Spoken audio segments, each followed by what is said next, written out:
production niya is Bulacan, Philippines. Maganda, order ako ulit sa kanila. Hindi po ito sponsor. Gusto ko lang pakita sa inyo. Okay, buksan natin ang Boucher na set. Sabon niya.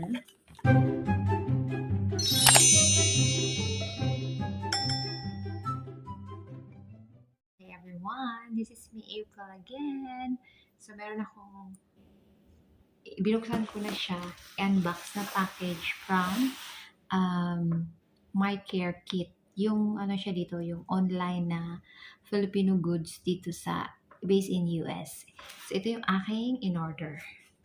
Shinare ko lang kasi nga first time kong umorder doon online, mga Filipino goods. So, mga pampa-beauty. Siyempre, mga pampa-beauty. Meron silang OR. At meron silang looking for a reliable Filipino grocery store online. www.sukli.com yung yung in-orderan ko. So, meron silang letter para sa mga valid shoppers. So, meron akong 10% off sa next purchase ko. Sukli ko. So, ang galing na kanilang packaging. Yan. Bubble wrap. Ito yung aking in-order.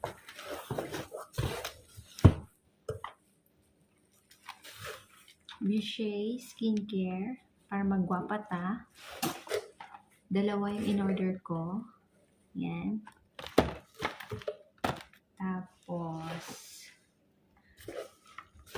si Madam Kilay na Mamuro. Isa lang ito eh. Gusto ko sana dalawa. Kaso lang wala na akong budget. Mahal kasi mga ganitong beauty product dito. Kung wholesale ito, malamang siguro makaka-discount tayo. Pero retail price lang kasi yun ang afford natin pa isa-isa. Tapos, ito yung medicine. Malit na pala siya. Ano pala yung in-order ko? So, wala na. Wala na. Wala na mga basura. Buksan natin ito. Short video unboxing lang ito. Bugunting natin para madaling mabuksan. Ay, nag-pop siya. Pumutok siya, oh. Nag-leak siya. Yung una, nilagyan nila ng scotch tape. May scotch tape din naman ito, pero nag-pop pa rin talaga siya. Sumabog. Sumabog yung kanyang. Malit lang pala siya. Akala ko malaki. 500 ml. Cocoa butter, hydrolyzed keratin, rebonding cream, 1. Tapos ito naman isa. Tumatok to, oh. Ito nag-leak. Wala pala. Sorry. Wrong send. So, yan. Nakalagay na. Nilalagyan nila ng tape para secure. Doon nga natingnan ang nails ko kasi hindi pantay ang nails ko. Hindi ko natapos. At yan.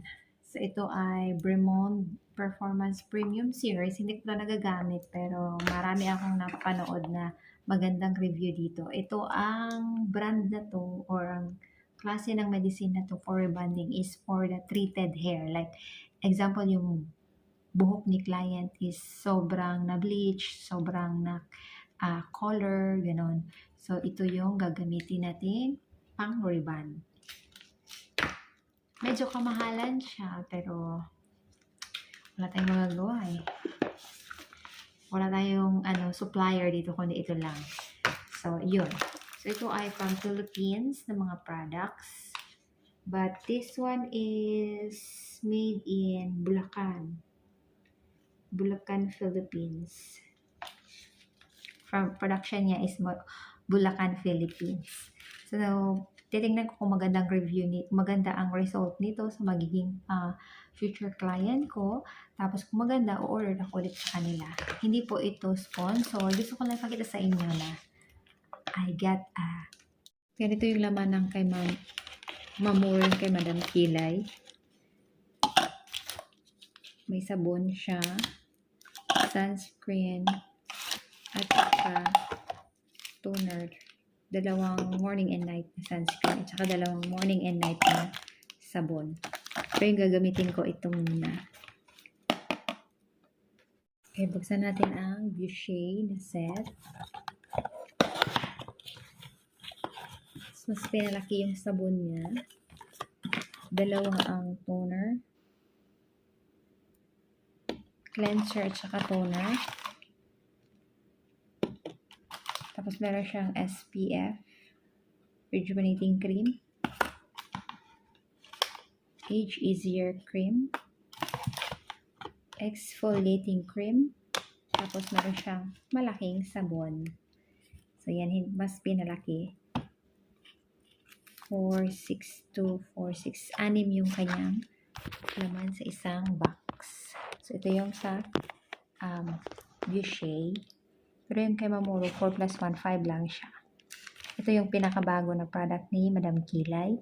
And ito yung Boucher. Dalawa yung in-order ko kasi itong gagamitin kong set. Itatry ko siya. Never po ito na-try, pero try natin ngayon.